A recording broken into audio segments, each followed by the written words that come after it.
12 సంవత్సరాల క్రితం హఠాత్తుగా ఒక 9 తోకల నక్క ప్రత్యక్షమైంది. దాని తోకలతో ఆ నక్క కొండల్ని పిండి చేసింది, సముద్రపు అలలతో తీరాన్ని ముంచేటట్టు చేసింది. తమ గ్రామాన్ని కాపాడుకోవటం కోసం నింజాలు దాన్ని ఎదుర్కోవాలని నిర్ణయించుకున్నారు.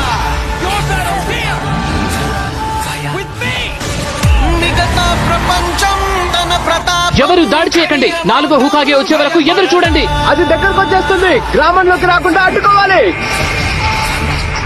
ఒక్క వీరుడు మాత్రం ఒంటరిగా 9 తోకల నక్కతో యుద్ధం చేయడానికి సిద్ధపడ్డాడు.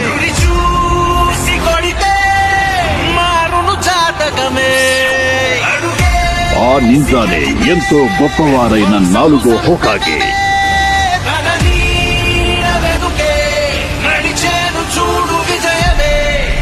俺は波風湊